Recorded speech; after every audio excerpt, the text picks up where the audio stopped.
you YouTubers? This is Harpy189, and the voices in my head coming at you from the Duelist Den. And for today's Archetype breakdown, we're going to be going over Igknights.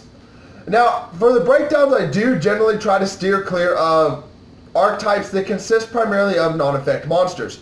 But Igknights are just so versatile and so powerful and explosive that I had to do a breakdown over them anyway. Now, let's get into the lore for these cards a little bit.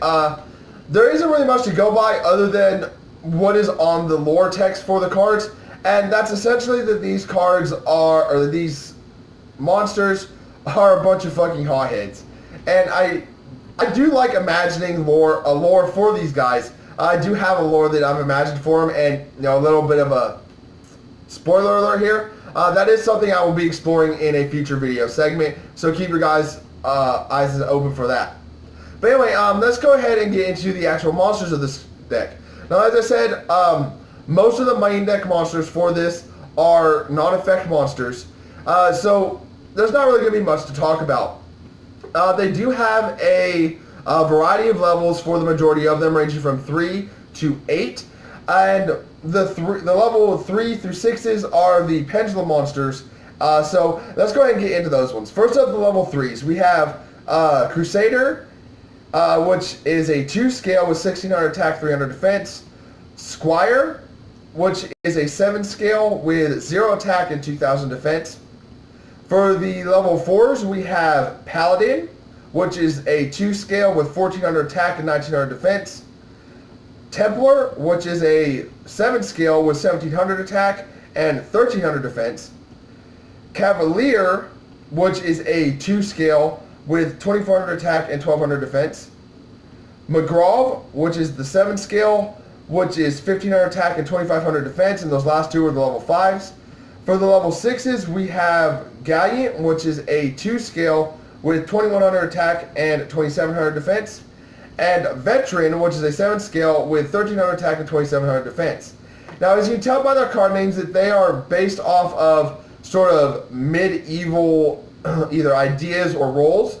So I also find that pretty interesting about the deck.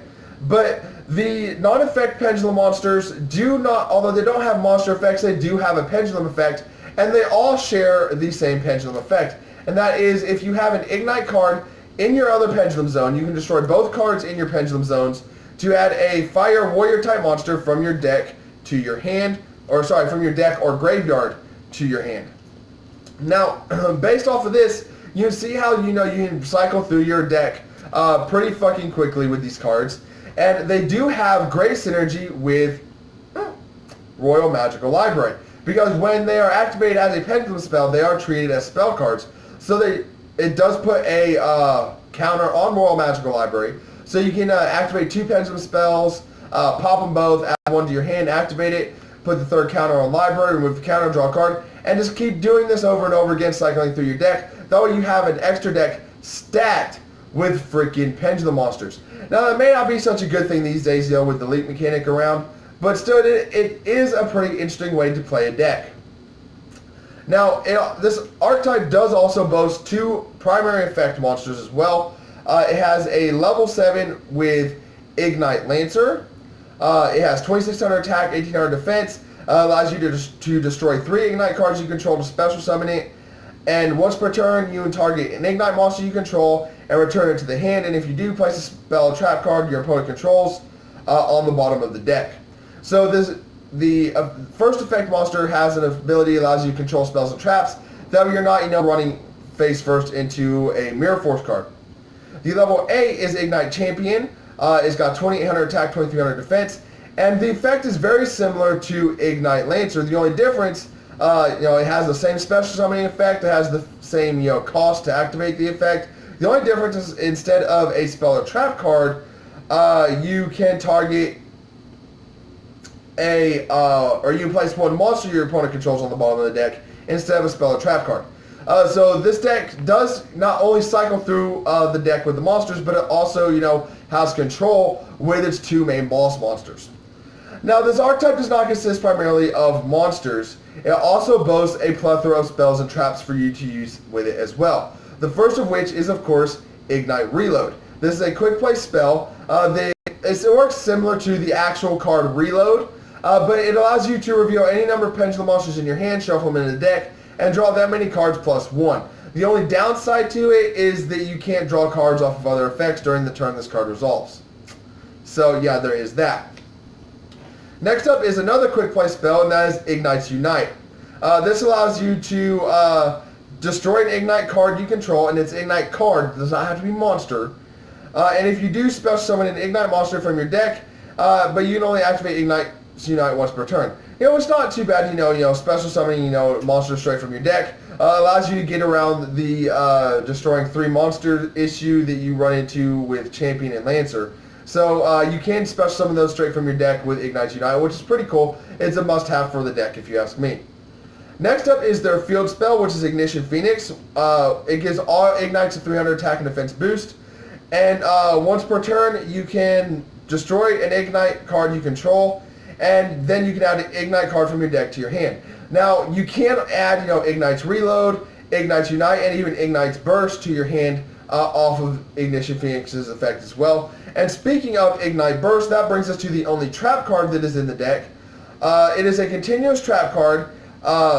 Once per turn, you destroy up to 3 other Ignite cards you control, and then return an equal number of cards your opponent controls to the hand. And if this card is sent to the graveyard, you can add 1 face-up Ignite Pendulum monster from your extra deck to your hand.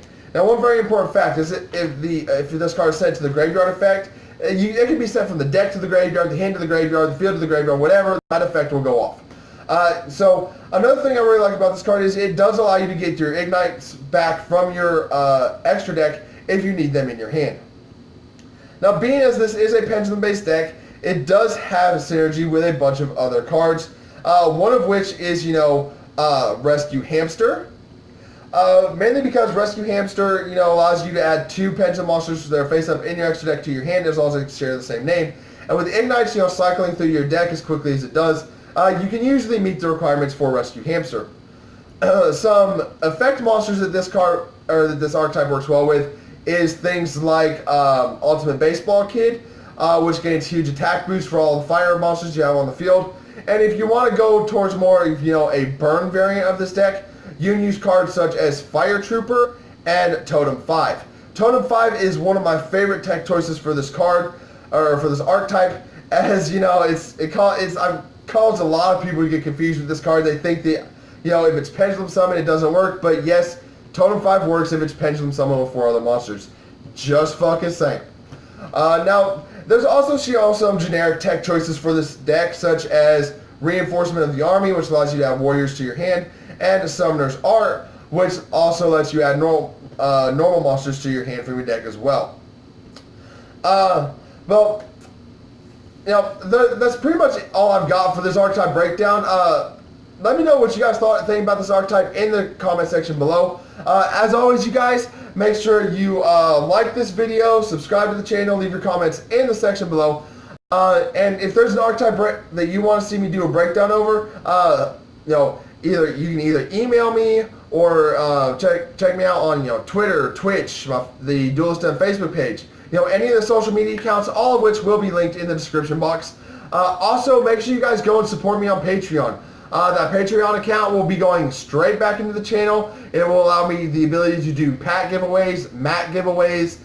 It'll also help me get some updated equipment, possibly computer, better camera, editing software, things like that. That's every cent of that Patreon will be going back into the channel so that I can continue to provide content for you guys, and so my channel can keep running. But anyway,